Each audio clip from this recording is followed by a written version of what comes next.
Parce que nous avons besoin de yo so okoti kuna eza mabe pour na yo.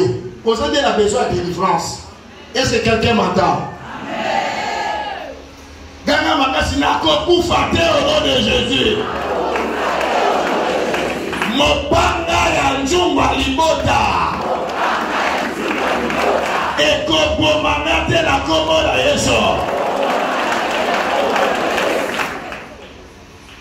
Amen. Acclame le Seigneur avec le cri de joie. Acclame le Seigneur avec le cri de joie. Bien sûr, pour l'homme qui soit mon frère, ma soeur.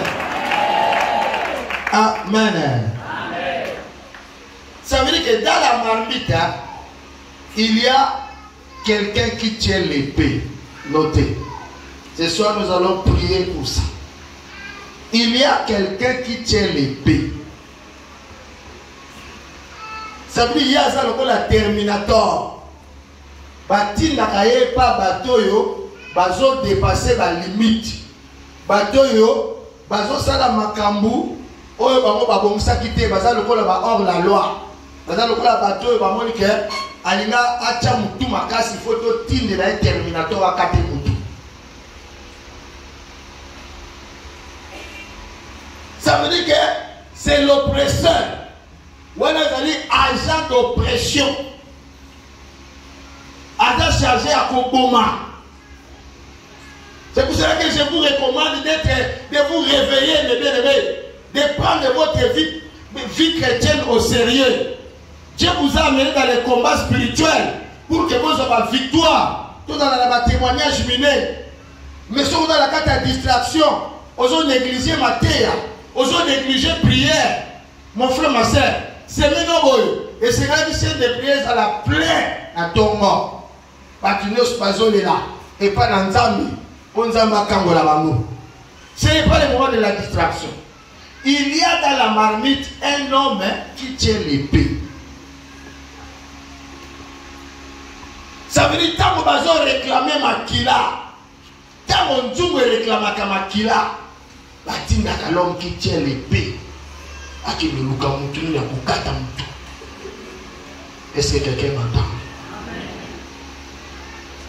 Amen. Sang de Jésus, protège-moi. Au nom de... Parce que ça demande des sacrifices. L'hôtel demande des sacrifices. Et il y a Makila, et vivaka na Makila, et ça la maladie mususu, et ça maladie et on laisse à hôtel. Est-ce que vous comprenez cela? Ozo futabani, ozo comprendre le thé. J'ai rencontré un frère à Copenhague. Tant Azaki moi moké, maman Nazaki toujours continue dans la valise à Zokabambo. Ce qui pas que la valise au Zokabambo. Maman Zaki na kodia. Akumo na pe ba escargot na kati ya valise akipete azumbo mopona ye azumbo mopona maman. Jusqu'à ce que tu comme na 20 ans ake na poto. Atangola enok mobimba zo ba séjour te. Mazalaki na phénomène no azali ko réaliser. Soki akutani na mwasi. Asepe na mwasi obi ke mwasi ofuna balai. Juka mwasa na kuzwa zemi. Nde jou yena mwasa na bawoyo kanati. Soka mwasa la bandi zemi, trouble bandi, jusqu'à ce que bakukabona et mwasa na sanini alongoli zemi. Et vous comprenez c'est quoi? Tantôt au terme de l'anzela, comme c'était un vrai païen, au moins la moni mwasi mo bone tino ya mama la bango. Pour moi c'est moi kaka tika bakolala na eka boye pa alamuki na tongo moi ça marqué. Donc si azala poto mama na la na poto a se transformaka ala la kanayi. Vous entendez? Et les frères là aïe beaucoup mal à Danemark. En Jusikoyo moi si il y a combat spirituel. Les moi sur la juge mais pas Mindondo bandi. Mindondo bandi ah maman combattant dans le but jamais. Oh ça va démon. Mindondo bandi bitumba. Ne bien. Moi c'est dans le but dans la invité. Frère wana commission à Kamini sur le bas. Moi la moni nguma koti landa. Alléluia. Soit quelqu'un misuboy. Ah moi la nguma koti landa ka bani. Ah nguma. Tellement ça yango trop ba mindele ba ga za liboma. Ba mimi na santé psychiatrique. Ba tché na santé psychiatrique. Donc ce cas Kamini donc comme moi si on a des maisons lombaté. Si on va comme ça la pression si ok soit après ça avis na pour moi na longo. Est-ce que vous comprenez cela? Et le frère est devenu fou. A comme liboma un jeune comme liboma on a côté a contacté marabout moko boy na Paris a expliqué marabout le problème là marabout na lobi zela na ko aider. D'abord, tindele loko moko na poste. Marabout tindele loko na poste. Afungula bo, nkodia.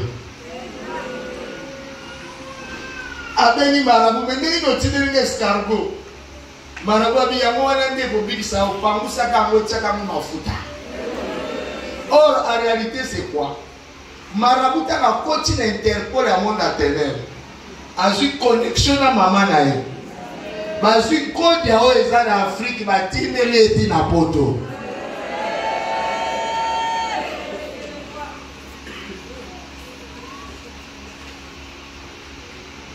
C'est pour vous dire que makambo ils ont abonsana na monde.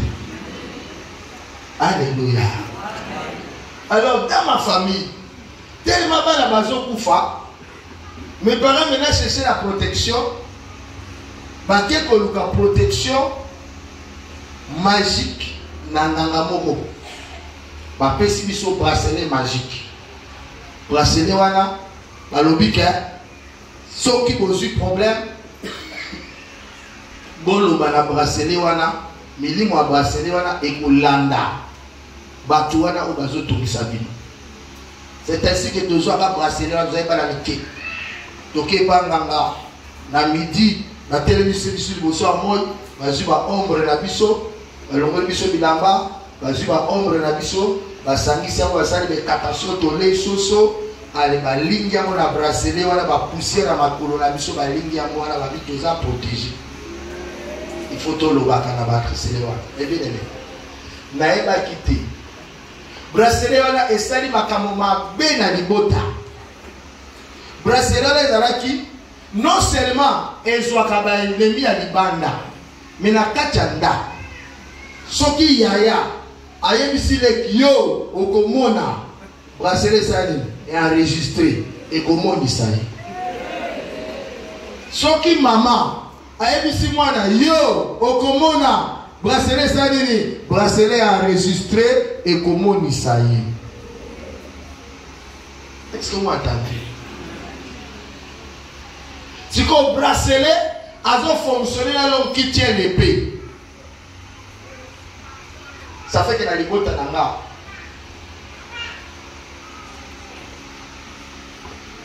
il y a un moi si, à souvent pour yo la maman, toujours qu'on soit là, quand ma jeune fille va au col, là, les mon maman n'a si pas il pas ici, ah, maman, betinga, ba kobeta yo. Il y a un moi si.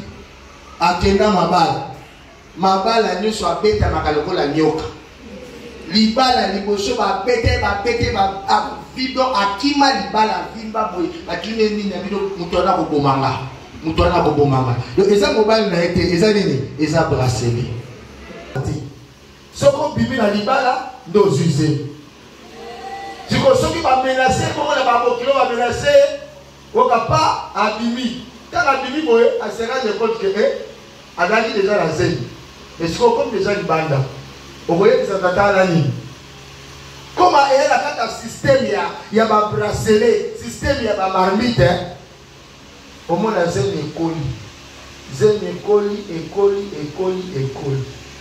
tant que comme dans 9e mois Au moins, quand vous colosez, nous sommes à l'ail. Azolela. Azolela. Moi, nanga okenete. Moi, nanga okenete. Moi, nanga okenete. 2 ou 3 jours, allez la kaka. Jour où il n'est pas bon, à votre morne. Est-ce que vous m'entendez? Ganga makasi makambo na boya au nom de Jésus-Christ. Makambo na boya au nom de Jésus-Christ. Oye pour makabasi. Atapa le maire. Nazo panza. Nazo punja. Nazo bebisa. Milimo la kufa. Na kombo na Yesu. Oya sima ebe. Oya sima ebe. Ola koboma. Oya sima ebe. Ola koboma. Oya sima ebe. Ola koboma. Na kombo na Yesu. Kama uzobeta maboko. Uzopanda. Uzopanda. Uzopanda ye. Uzopanda ye. Au nom de Jésus. Au nom de Jésus. Uzobeta makolo. Uzobeta maboko. Uzobouger d'auto. Le leste le roi. Uzopanda. Voilà Jésus. Voilà Jésus.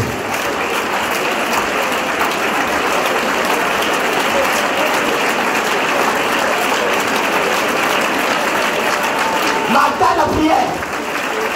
Matin la prière. On doit pas gagner. On doit gagner. On doit pas gagner. Jésus. Merci Seigneur Jésus-Christ. Merci. Que bracelet magique wana en réalité c'était quoi? Nganga auto que n'est qu'au contacter. Il n'a fait que contacter l'arrière-grand-père. A contacter à ce puissance à la zone service au bracelet. Donc arrière-grand-père a zonga qui se connaît ndaku toye bisaka makam toye babati. Est-ce que vous me comprenez? Ça, ce sont des choses que j'ai découvertes plus tard. Mais il faut comprendre que Nganga Oto Kena Koluka bracelet wana. Bon, il faut ba yokana, na monde na bango ba yokanaka. À cause ça les locaux mokote sans que aille assez na autorisation à système. Et il nous a donné maintenant ces bracelets là. Sikoyo, misala ya arrière grand-père et comme il fonctionner na katianda. Sans que bisomoto comprenne que tout ça tozande na oya local bota kalande tozo sengande ya protéger biso. Alléluia. Alléluia. Ça fait que les paroles ont joué un rôle très négatif dans notre vie. La Bible dit la mort et la vie sont au pouvoir de la langue. Ça veut dire que chaque parole que nous prononçons peut avoir de l'incidence positive ou négative dans notre vie. Ce qui fait qu'il y a des paroles qui peuvent provoquer beaucoup de souffrance dans notre vie sans que nous les sachions. La parole est créatrice. La parole amène à la vie ce qui n'existait pas. Et la Bible dit, au commencement était la parole. La parole était Dieu. Et toute chose a été créée par la parole. Ça veut dire que dans la sorcellerie, c'est la parole. C'est tout ce qu'on dit qui amène à l'existence ce qui n'existe pas.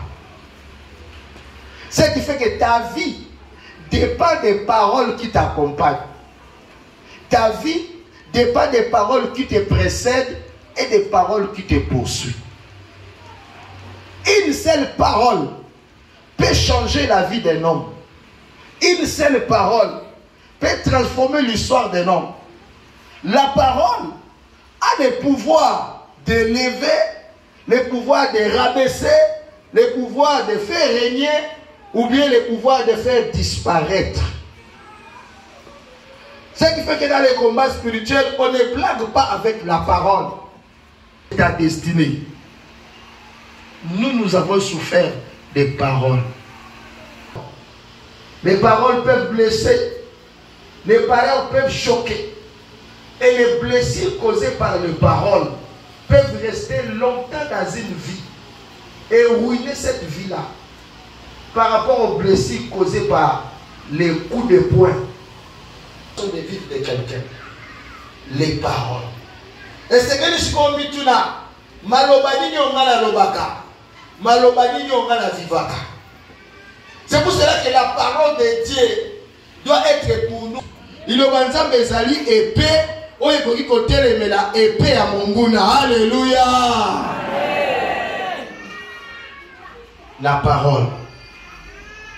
Je me rappelle un jour, un voleur est venu voler dans notre maison. Aïbimo, à Tomotolamuki.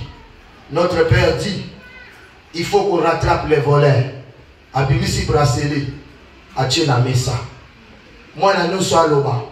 Oya lobi aïe. Oya lobi aïe. Oya lobi aïe.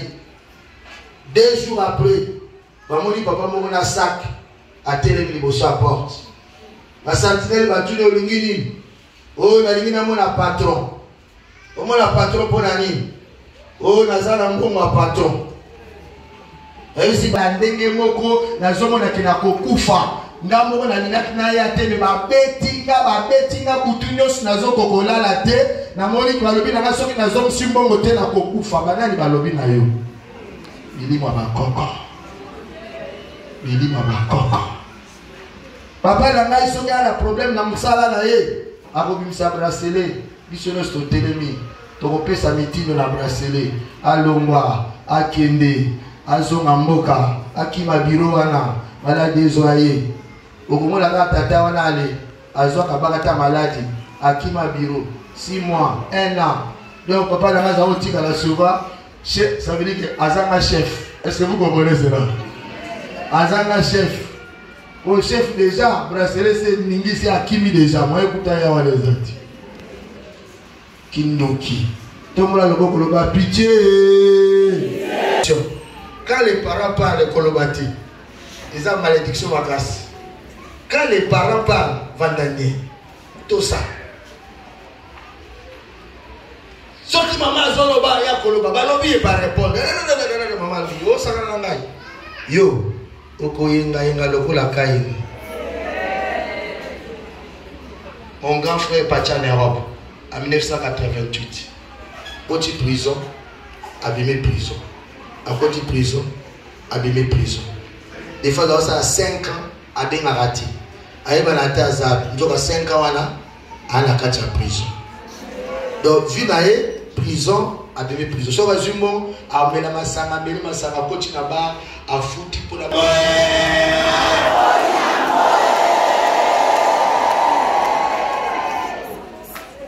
alors, des eaux fonctionnaient dans la vie. C'est que dans la parole de Dieu, tout le monde en a Nombre chapitre 14, le mandat de Bété. Les enfants d'Israël étaient au point au côté de la terre promise, pour espionner terre promise. Voilà dit 12 personnes. On a dit chargé pour espionner terre promise. Bible était bateau, et c'est lui qui a exploré terre promise. Mais les hommes qui habitaient, qui étaient allés avec lui, dirent, parcourir pour explorer est un pays qui dépend du haut état. Et nous avons vu des géants enfants d'Anak, la race des géants. Nous étions annoncés et honneurs comme des souterrains. La femme, il chercha et ne trouva point, il était enfin. Parole du Seigneur.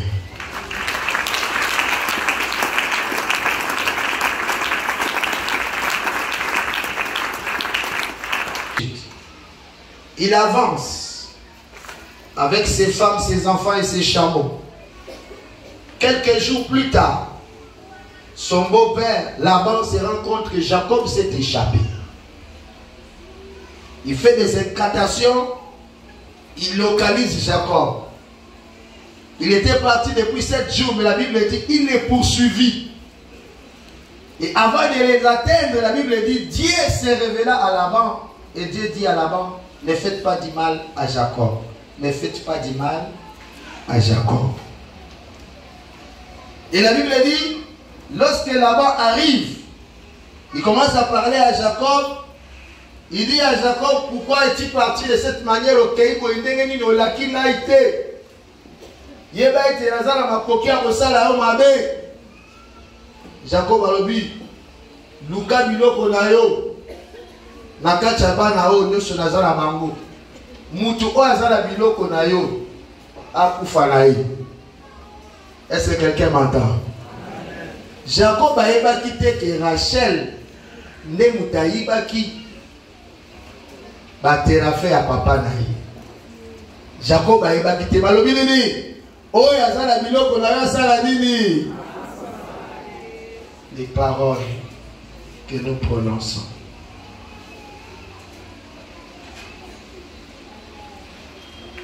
Tant là-bas qu'il y a mon côté.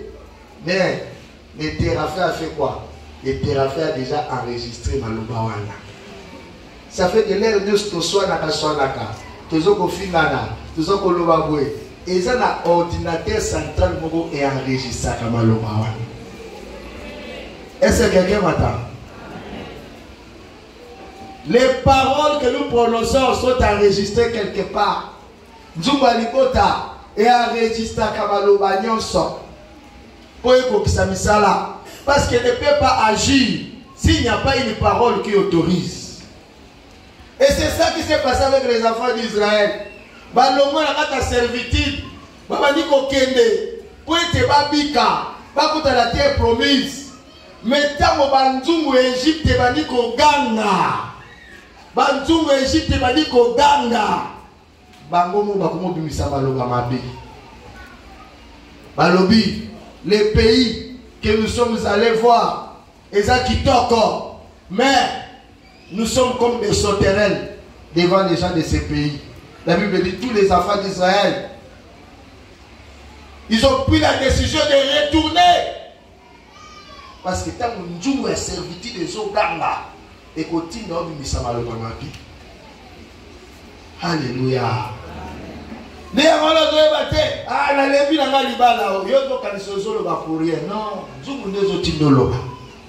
a besoin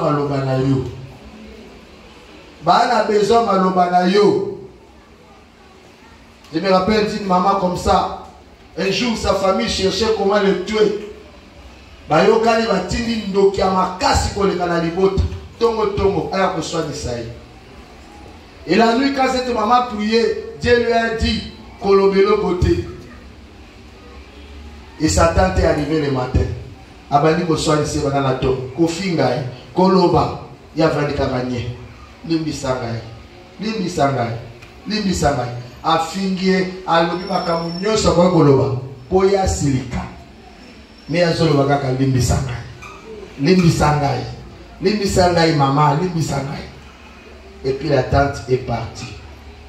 La nuit quand elle dort, Nzamba la kisi sko ndengeni tante yaki.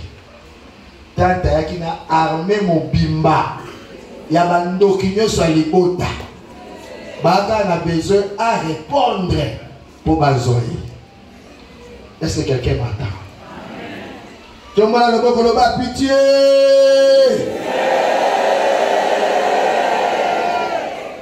Tala siko malobani ni oyo loba.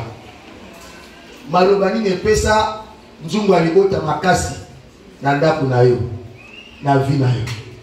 Bible dit les enfants d'Israël tant bakoti murmure bakomi koloba loba bakosali ke nzambe wana longoli bango mosika nzambe wana sala bango makambo minene bakomi koloba loba bakoti révolte nzambe alobi lokola bokoti révolte bokomona terre promise te bokomona te. Et c'est ça qui se passe. Dans maloba na yo au même na ministère comme murmurer koloba loba ilo ko mukika koloba loba ilo ko mukika ko boudé. Jusqu'à quand nous allons comprendre que tu outil na mabota banyoka na mabota bitumba tu as la droit koloba loba te ko imate et c'est que tu vas rendre nzambe grâce ne loko nyonso nzambe la commission na bitumba nyonso nzambe la commission olia ko kota ba rebellion olia ko kota ba révolte ko sala ba murmure ba groupe ya bandoki ko se distraire ozo bateke nzungu des ont réclamé yo pour ramener na kufa.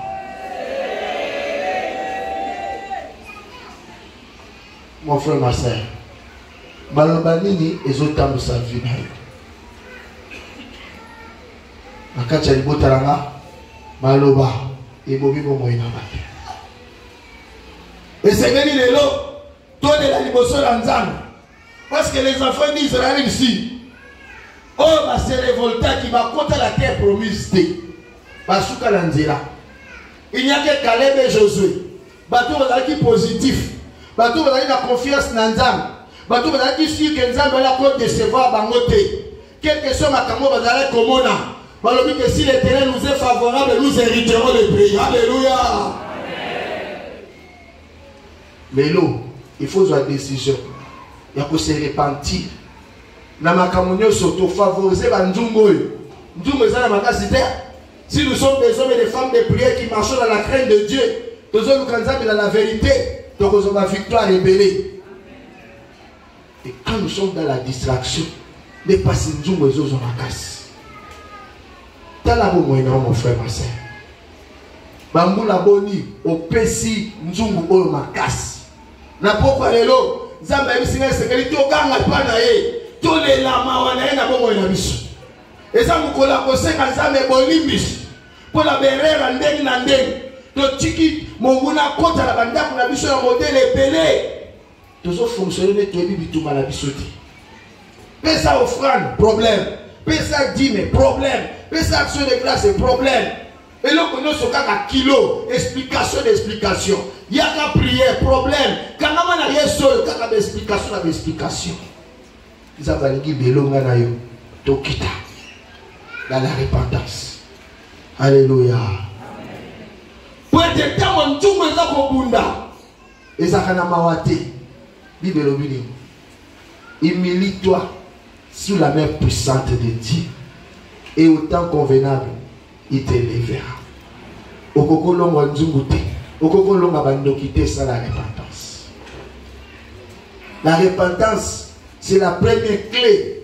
Oye komemayo, obika, iboso nzungu. Nous pouvons bollier, mais il faut avoir décision. Yakobo ya ténèbres, Yakobo ya mabe, Yakobo ya masumu, Yakobo ya kindoki, Yakobo ya nkodia. Il faut avoir décision. Yakobo ya nkodia. Yako confesser. Batumi ne tozalia, ayi kazana nkodia, mais il ne dira rien. Azo koba kaka. Des années. Minzamba usala ningini. Loba amen bien ko. Loba amen bien zamba pambola yo. Disons la parole. Proverbe 28 verset 13. Ne prospère point, mais celui qui les avoue et les délaisse obtient miséricorde. Parole du Seigneur. Est-ce que ngai vit na ngane na menakango? Eza pona bimana nzungu bela demere na nzungu. Alléluia. Nous devons prendre la décision ferme. Yakotika makambo, yakotika kindoki, yakotika makambo ya molili. Nous ne venons pas ici pour vous dire des paroles que c'est Pélisabino. Nous devons vous dire la parole que Dieu nous recommande de dire. Nous sommes venus pour chercher la délivrance. Est-ce que nous avons sous délivrance? Ou bien comme on a habitude. Il arrive quand les gens vont mettre un ministère, et comme on a habitude, tu vas chasser comme ça repentance. C'est bon. Quand tu as sous prière, quand tu as quand Kanzamba Karolo le loka mabe, Mousso Bazaba a eu la révélation belée, mais va traiter Kangote. Ayebi na ina, alimota la biso babala kati. Alimota la biso na ayebi na nyosho na ayebi. Mais quand ta prière, ozo victoire na likambo wana, obi mala témoignage et comme le kola mo habitude mo gobo. Alléluia. Alléluia. Alléluia. Dis à toi-même, naïe pour le cas délivrance de Sikaoue. Amen. Chaîne de prière fait ton. Ce que vous en attendez, 6 à 8, voilà. Fais un cas plein. Il n'y a pas de oiseau le cas délivrance.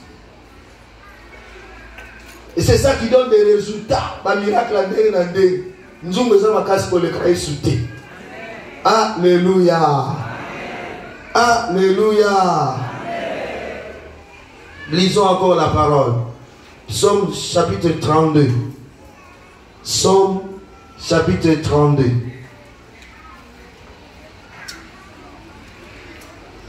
Psaume chapitre 32. J'ai lu la parole de Dieu. 1 à 6. Psaume chapitre 32, à partir du verset 1 jusqu'à 6. J'ai lu au nom de Jésus. Heureux celui qui a transgressé et remise, à qui le péché est pardonné. Heureux l'homme à qui l'Éternel n'impute pas d'iniquité, et dans l'esprit duquel il n'y a point de fraude. Tant que je me suis tué, mes os se consumaient. Je gémissais toute la journée, car nuit et jour, ta main s'appesantissait sur moi. Ma vigueur n'était plus que sécheresse, comme celle de l'été. Je t'ai fait connaître mon péché. Je n'ai pas caché mon iniquité. Je dis, j'envoierai mes transgressions à l'Éternel. Et tu as effacé la peine de mon péché. Ainsi tout ton pied te prie au temps convenable. Si de grandes eaux débordent, elles ne n'atteindront ni le main, parole de l'Éternel. Parce que maloba on nyostoloba aussi longtemps on récupérer maloba wanate la carte de repentance maloba ne go sala msala.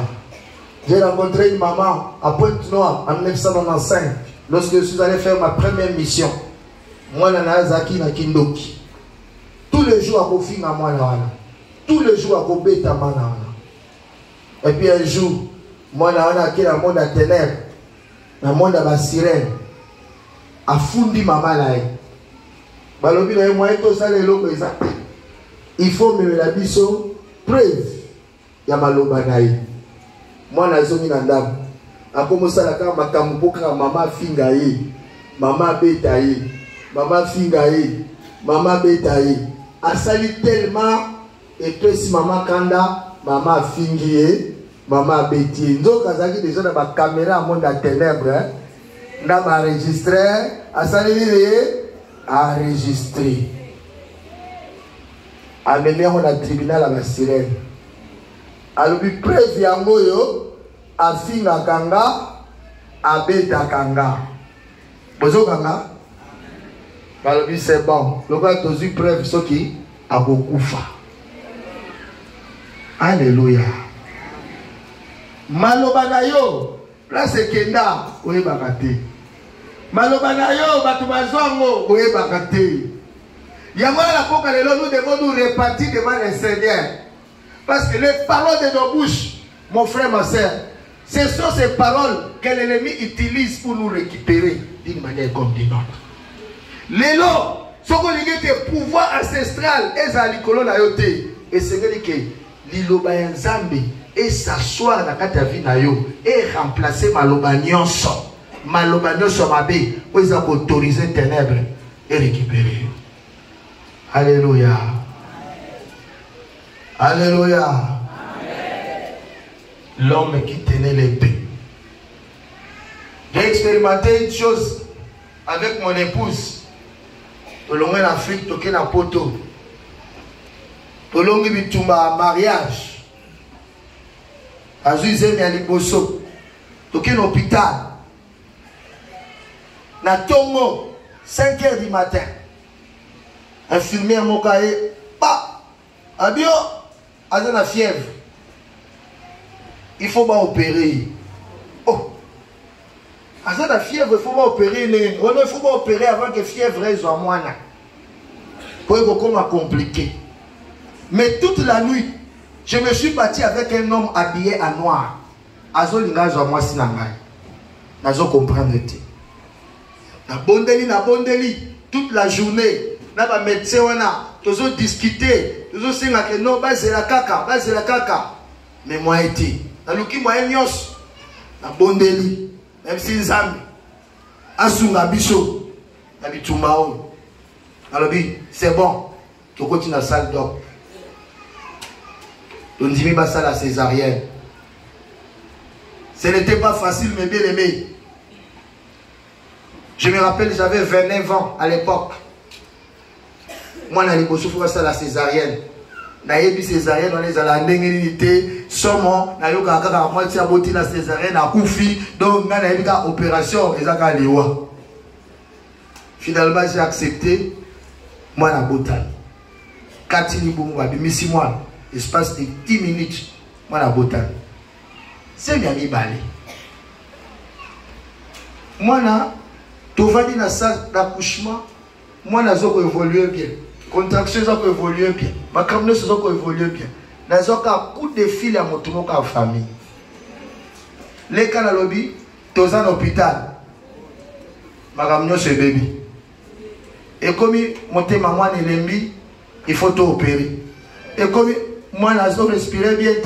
Et comme une complication, finalement, c'était 3-4, c'était 10 mestés dans la salle. Ma salle, ma camboué, moi, je suis abîmé dans la situation, je suis abîmé. Je suis la couveuse. Et ça qui m'a dit. Deuxième fois, est-ce que tu n'as pas de temps?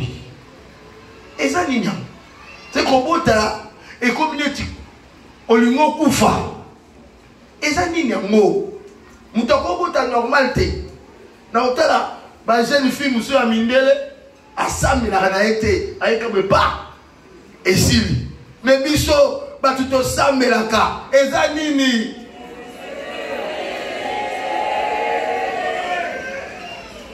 nzamba lui les a interdiction.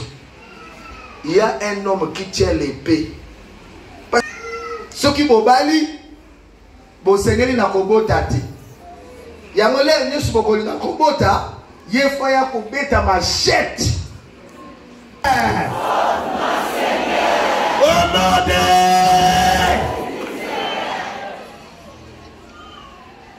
de bien aimé. Moi, je mis ça. Et comme vous savez, la mission somme. C'est le secret, maman, le bien à la zemi.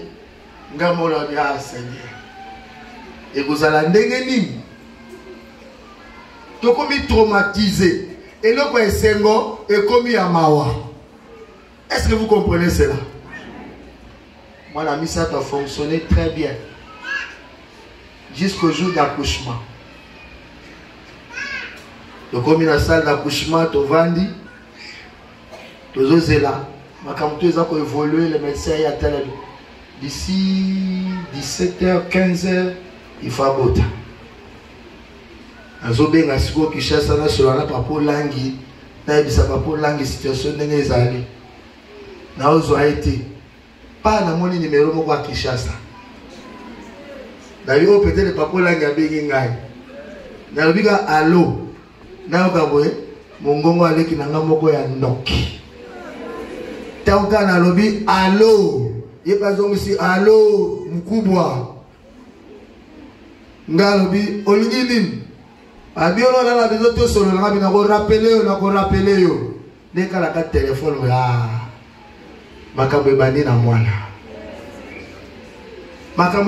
mwana et comme yo azope ma bienté et comme yo motema et comme explication et comme il faut passer l'opération et comme makambe belé comme va benga médecin atala et comme makambe belé ti les suko balingi ba bimisa ba kende ba mema siko na salle d'opa mwana komo bima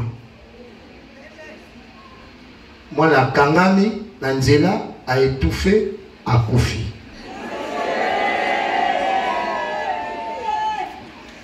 Babimisi mwana de force bameki ko réanimer mwana batie banini nyonso ba ventouse banini nazotala ndenge bazo réanimer mwana nafukami nazolela mwasi nanga kuna nazoganga zolo mwana nanga okufa te mwana nanga okufate mwana nanga okufate ba infirmière nyoso bazo fina bazo sala mabisala basali 8 minutes 9 minutes ba moi bakumo kende babino non moko na banga gangi il faut to benga prêtre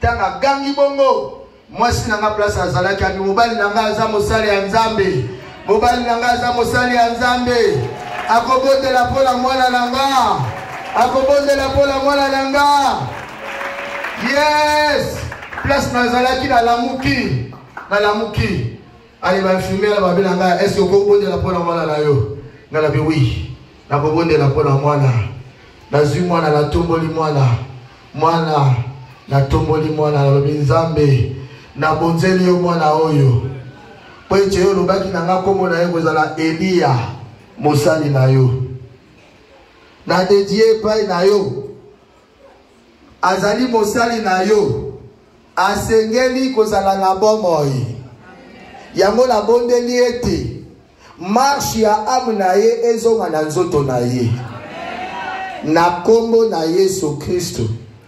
Exauce-moi. J'arrête la marche de son âme dans le nom de Jésus. Po ete yo yebisa kinga aza Elia akokufa te aza mosaleli na yo akokende boye te.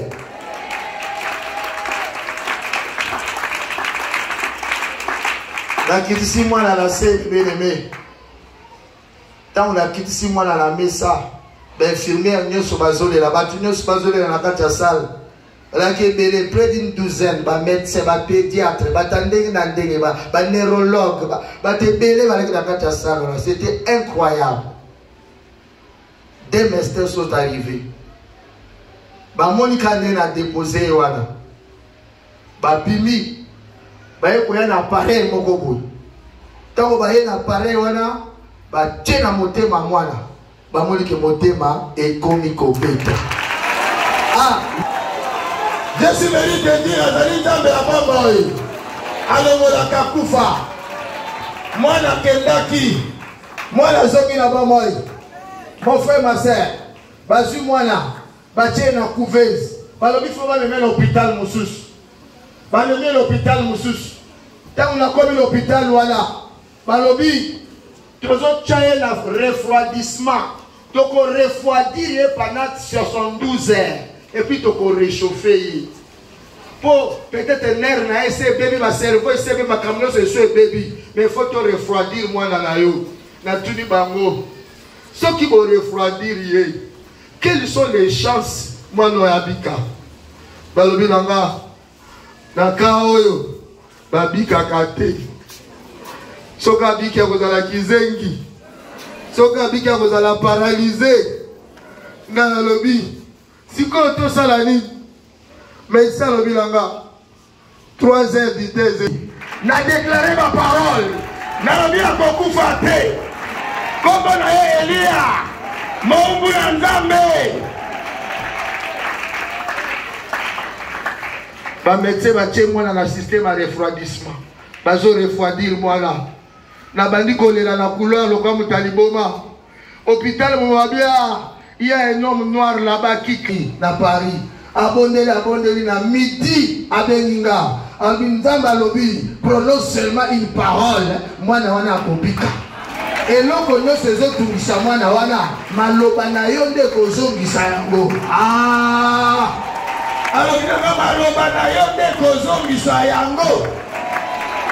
Na telemi na mwasi nanga totelemi liboso ya mwana mwasi nanga na mutunga na makolo to bandi koloba yo okokufa awa te okotelema okobouge lokolo okosuba okoganga okobima na hôpital oyo elombe ezali yo nde elombe bakolonga yo te nzunga bakoko ekolonga yo te moto asimba epe akolonga yo te.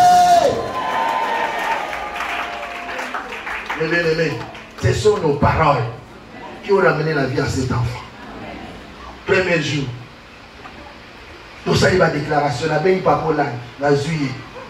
On a expliqué papa la JP, il faut faire la repentance. Il y a une porte qui a été ouverte pour que Batouana Bazouabino. Vous avez la victoire, mais il faut faire la repentance. Côté repentance, na moi sinangai. To silisi to zonge pa moine. To bisi moine. Ainsi dit le prophète de Dieu Ézéchiel Olangi. Yo okokufa awate. Oko bouger le kulu. Oko ganga. Bako yo kaona kati hôpital oyo. Oko tele moko bima. Oko tika histoire na hôpital oyo. Mais bien aimé, moi na komo ningisa lokolo. Balwaka kozala paralysé. Akomo ningisa lokolo. Soko balali sie boye bakuti abaluki boye. Bazo kamwa. Soki bache basinga zake basinge pele na mutu biloko be soko alongoli bakuti alongoli basinga longoli ba. Ah. Meli kamuli ni na mwana oyo. Yesu azala bomo. Yesu azala bomo ye. Yesu azala bomo ye. Troisième jour. Bah réchauffer moi. Avec à 35 degrés, bah sont ici à 37 degrés. Batali. Bah moi ils sont ici à 37 degrés. Mais azo réagi pendant ndenge ba ko imaginer ti. Bah sali be examen. Comment dit nzambe zamala.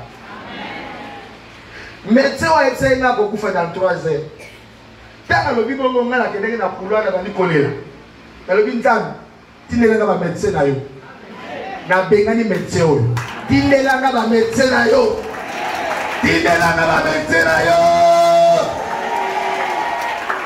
Vous savez ce qui s'est passé le matin? Le directeur chef ya néonatal, quand on a fait rapport à malade ou à qui n'a boutou, ben expliquez moi na moko baye awa comme na eli la situation des abouis. Tant à yoki amo, il y a un professeur universitaire formé un médecin nyos. Alboti ke la na kawana. Azwa kawana banana tongo. Aye na tongo. Abandi ko checker moi. Tokomi 15h, tokanisa binake akeiti. 18h akeiti. 22h akeiti. Azo continuer ko sala kama na examen. Ya ba nerf, ya ba foie, ya ba rein, ya biloko nyos. Azo tina ona ba université nyos pour ezaka moko impossible. Mon soka ça sali plus de 9 minutes sans oxygène, ba nerf na cerveau ya obeba, ba biloko belé fo ebeba na kati na. Mais ba omona ke e fonctionner. Alléluia. Amen. Médecin on a vanda banda 8h. 8h à l'élo, ti 8h à lobby, azonga ndakoute.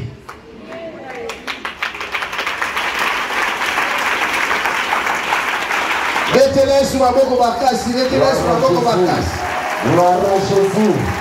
Gloire à Jésus. Wana zalaki soda ya nzambe atindeli biso soda na ye. Et le matin, le médecin vient me dire, alors nous avons examiné l'enfant. Voilà que c'est ça, ma proclamation surtout. Nous croyons que nous avons cru que le cerveau n'a pas endommagé, soit par rein, soit par poumon, soit par partie de ce mais tout le monde que l'enfant combat. Tout le monde que l'enfant combat pour la vie. L'enfant combat pour la vie et il est sorti de la zone dangereuse. Acclame le Seigneur Jésus. Acclame le Seigneur Jésus. Acclame le Seigneur Jésus. Acclame le Seigneur Jésus. Mais bien, moi, je suis le 5e jour. Chaque jour, tu as okoloba. Okolela l'hôpital. Bakoyoka mungongo l'hôpital. 5e jour, moi, je gagne. Mais bien aimé, il faut donc continuer à suivre chaque mois. Chaque mois, tu es dans l'hôpital. Jusqu'à l'âge de 3 ans. Ba surveiller à moi. Ba surveiller à moi. Mais ba zo mona ke azo évoluer malade. Courbe nae, et l'équipe est normal. Jusqu'à ce que moi, j'ai ici 3 ans. La 3e année, quand tu es à l'hôpital, les miraculés, les miraculés, les miraculés, les miraculés, les miraculés. Atika sango l'hôpital. Yango na zeli sayo. Yeso na la zote yo. Comment na e mopanzi matanga. Mopanzi matanga. Je suis venu te présenter mopanzi matanga. Jésus-Christ de Nazareth.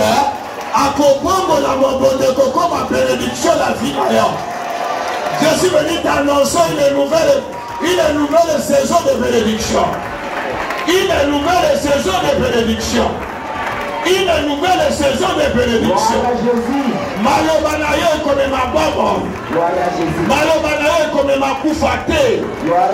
Zumba comme ma koufate la vie d'ailleurs. Mon frère, ma soeur, siège de ma vie.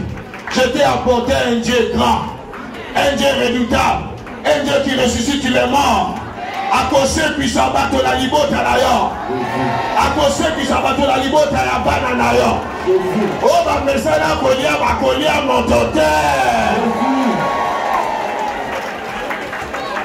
Azamo Panzimatanga, mon fils Eli, il a commencé à grandir. Moi, na maël la classe. Moi, na maël l'équipe. Balobaka kozala zoba zoba.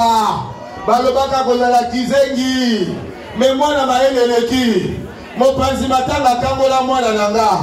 Il est capable de délivrer ton enfant. Il est capable de délivrer ta maison. Il est capable de délivrer tes projets. Il est capable de délivrer tes projets. Mon frère, ma soeur, sois le prophète de ta maison. Sois le prophète de tes enfants. Sois le prophète de ton mari. Sois le prophète de ta femme. L'Éternel t'appelle à confesser positivement à partir de ce jour. Amen. Tu es de la race de Josué Caleb. Amen. Je suis venu te dire, tu es de la race de Josué Caleb. Amen. C'est toi qui entreras dans la terre promise. C'est toi qui entreras dans la terre promise, mon frère, ma soeur. Gloire à Jésus. C'est toi, c'est toi, c'est toi. C'est moi, c'est moi. Avant Naya Awa, la fin de l'année, l'école est à moi. Bapesi mwana coupe mi balé meilleur dessinateur, meilleur sportif. L'équipe na betaka. Équipe na bango bapesi 4 coupes. Meilleur buteur, meilleur joueur, meilleur discipliné, meilleur na meilleur. Nazara ba coupe belé, nazaki na place à bocha ba coupe musu na tche na se musu na tche likolo ba coupe le qui belé. Je suis venu t'annoncer que tu es la race des champions. Amen. Tu es de la race des champions. Amen. Bana na yo ba kozala ba champion. Amen. Bana na yo ba ko kata singa ya njungu. Amen. Bana na yo ba ko kende mosika na nzambe oyo. Amen. Mon frère, ma soeur, na kati ya repentance ya kolela. Zamba koyokela yo mawa. Amen. Zamba kosalela o que le Seigneur bénisse sa parole. La tête sa profondeur à mon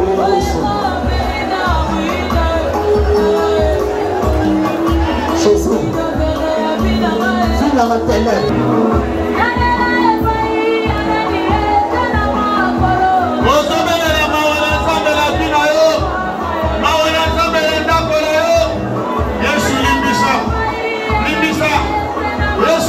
Papa na ngai. Osecours yokela madawa. Mwana na David yokela madawa. Wabi na mali bosoze kanga. Wabi na maya mibale. Mama ya misato. Yes. Baba Yesu yokela madawa. Yoso beba. Yoso beba. Voilà. Voilà la David azali kosela.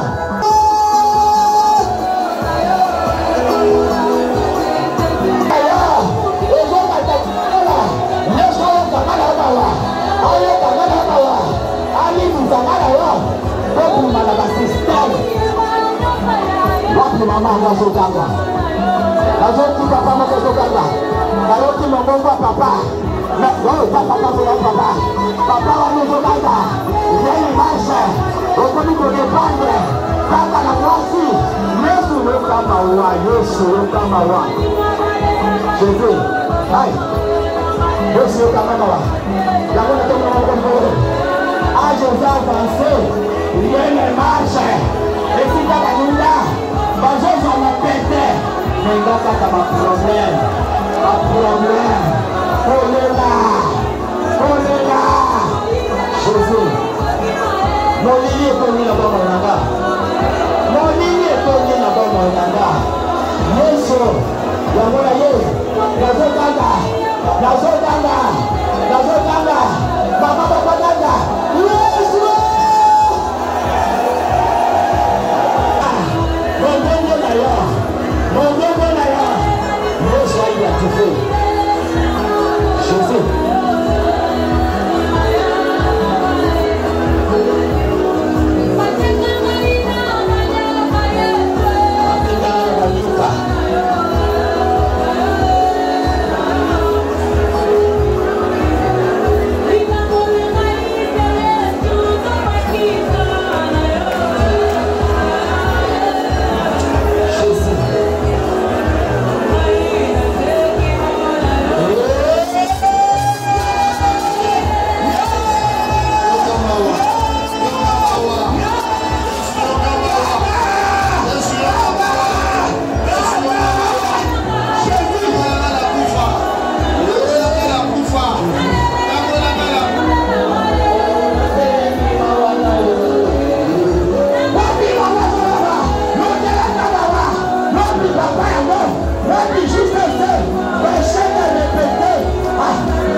Limbisanga.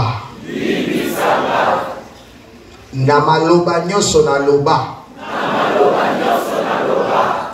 Oye bebisi bomoi nanga. Na kombo na Yesu. Makila ma Yesu. Yoka mongongo nanga. Efface maloba nanga. Nase na mai. Nakati ya zamba. Nakati ya nzungu. Na ba cimetière. Na ba tribunal ya banyoka. Esika ba mema maloba nanga. Na kombo na Yesu. Na retiré maloba nanga. Au nom de Jésus-Christ. Maloba nanga.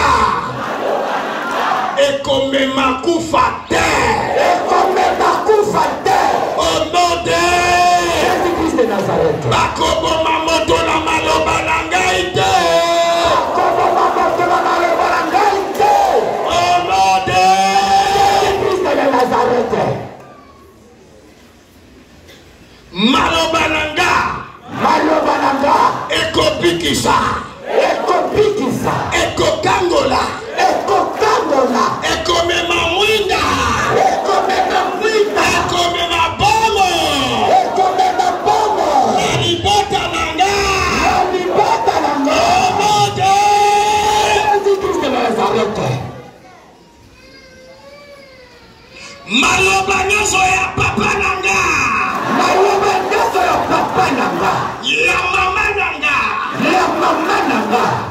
moto nyonso azotambola na kombo nanga maloba nyonso oyo ezokondanenga akuye ya makila ya yesu Janine akapalome Jésus, vous abandonnez, makila na Yesu, ekele banine, toute parole, vous appelez à condamnation, il y a un échec, il y a une humiliation, dans la matin la prière, mata, vous avez ta maman, vous avez tout autre, vous avez passé, la femme de Jésus, et animé,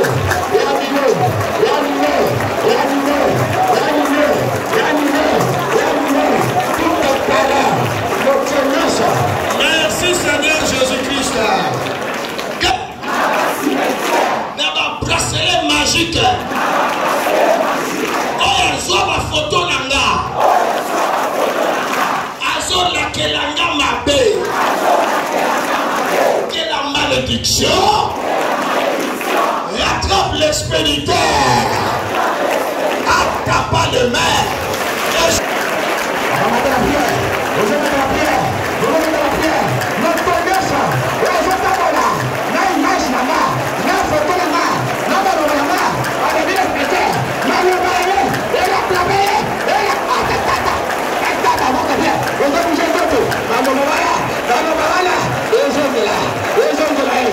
Merci Seigneur Jésus-Christ.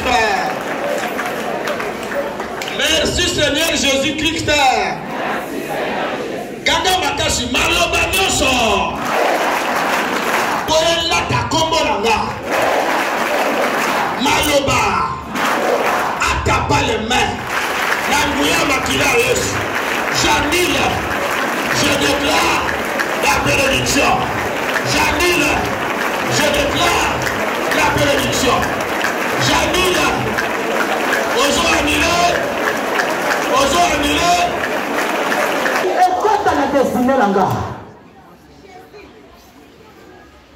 Ganga makasi nazokota na mapamboli au nom de Jésus. Nazokota na mapamboli au nom de Jésus.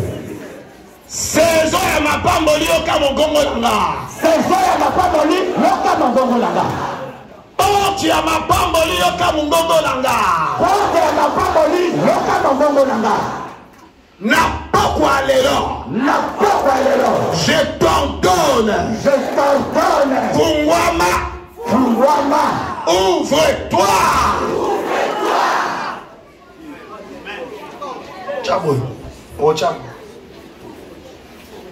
Porte ya mapamboli. Oh kangama na maloba mabe. Na pokwa lelo. Yoka mungongo nanga.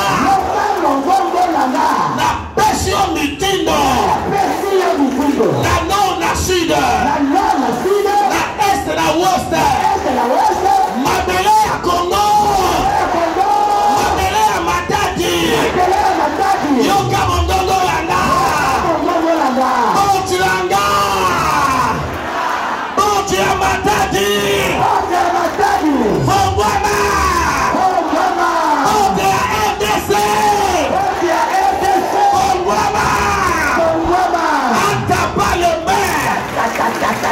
Ozo déclaré. Fongwama.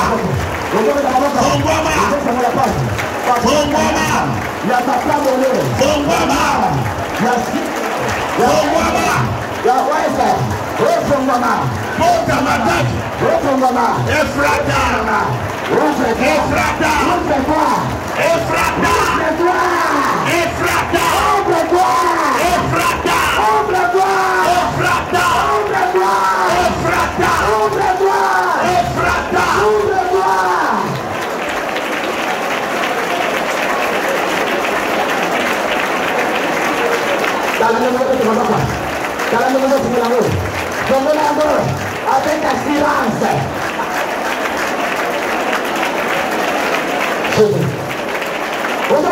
assurance. Merci Seigneur Jésus-Christ. Merci Seigneur Jésus-Christ. ezofungwama. Ezika nyonso maloba bakoko evanda na bomoi na yo. Je déclare et je décrète que ça annulé au nom de Jésus-Christ. Amen. Yamba mapamboli la kombo na Yesu. Yamba mapamboli la Nzambe la kombo na Yesu. La petite tombe, elles ont pas un nom au nom de Jésus. C'est au nom de Jésus-Christ. Je déclare la vie. Fire!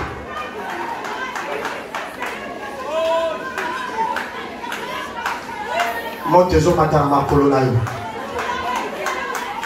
Nalobi montezo matana.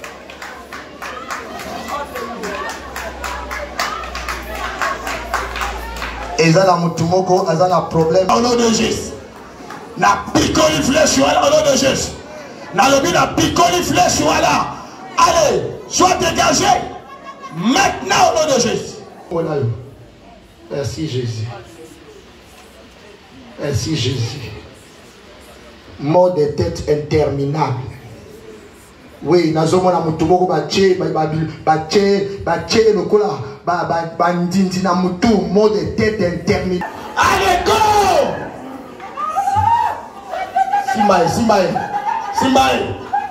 Simbae. Esprit de folie. Go! Allez, folie! Libère! La combo na Yesu. Zo benga na banjoi na mutu na yo. O bachayo banjoi na mutu. Na zo bimisha banjoi wala sasa hii. Fire! Fire! Fire! Azo kata banjoka. Azo sala bazo kiri.